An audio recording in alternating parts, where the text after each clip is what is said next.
How many times have you handled a dollar bill? You probably have a dollar bill that thousands of other people have touched and passed around. That's almost kind of an icky thought, but it's probably true nonetheless. Today, I just want to talk a little bit about wealth and how it's passed off, and it doesn't really provide a whole lot of security.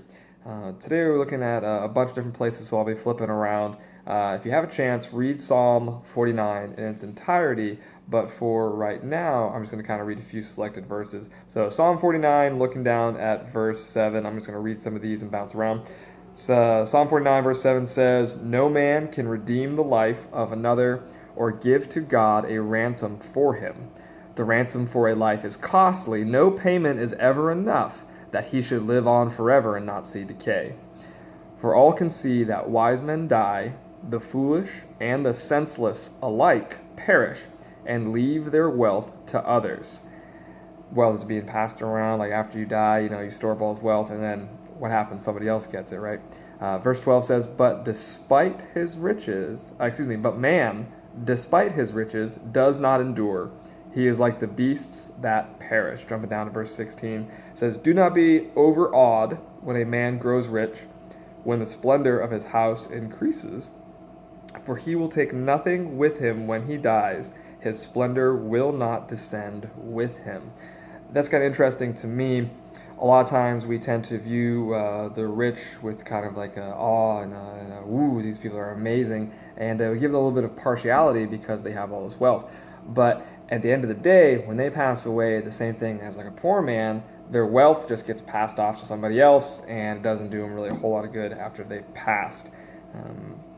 Verse 19 says, "He will join the generation of his fathers, who will never see the light of life," talking about when he dies. "A man who has riches without understanding is like the beasts that perish." So kind of talk about like the fleeting security of wealth. Wealth doesn't really provide you a whole lot of security at the end of your life. You brought nothing into the world, and you don't get to take anything out of it. So we're going to keep moving forward. We're looking this time now at Proverbs 15, verses 16 and 17. It says, "Better a little with the fear of the Lord than great wealth with turmoil." Better is little with fear than great wealth with turmoil. "Better a meal of vegetables where there is love than a fattened calf with hatred." When I think of a meal of vegetables, that kind of seems like a poor man's meal, not maybe a whole lot of substance to it, maybe very affordable.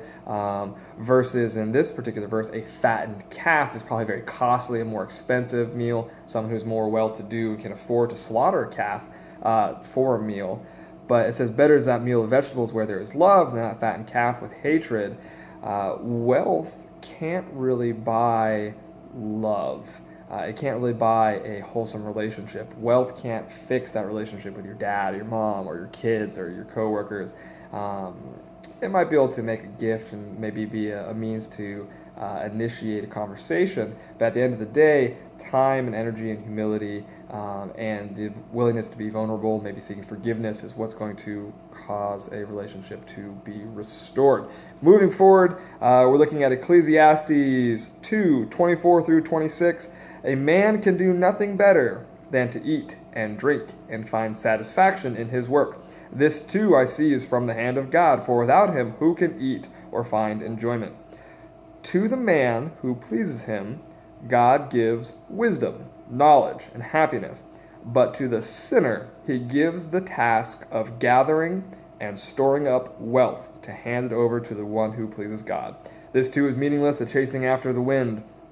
It's interesting, to the sinner, he gives the task of gathering and storing up wealth just so that can be handed over to somebody else. And it's almost kind of like busy work. Like, oh, go ahead and store up wealth, do your thing. It's just going to go to somebody else anyway. Let's keep moving on. And so if it's almost kind of a willy-nilly, like, oh, I need to store up some wealth, what should we potentially be doing instead? We're looking now at 1 Timothy 6, verses 6 through 11. And it says, "But godliness with contentment is great gain. For we brought nothing into the world, and we can take nothing out of it. But if we have food and clothing, we will be content with that." People who want to get rich fall into temptation and a trap and into many foolish and harmful desires that plunge men into ruin and destruction. For the love of money is a root of all kinds of evil.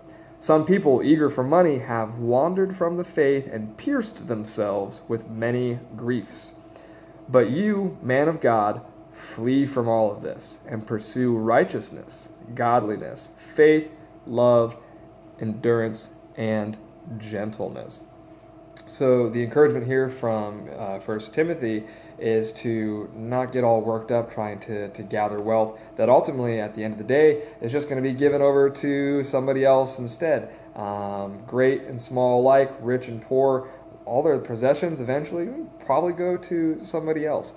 And so he says, but you, man of God, flee from all of this and pursue righteousness, godliness, faith, love, endurance, and gentleness.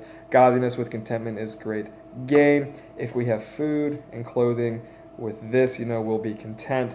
Better is a meal of vegetables, with love, with family, and with peace than extravagance where there's a lot of turmoil. So consider what you are working for. Are you striving for wealth that's just going to be given over to somebody else at the end of your days? Or are you working towards relationship that money can't necessarily buy? So think about it, ponder it, and we'll see you next time.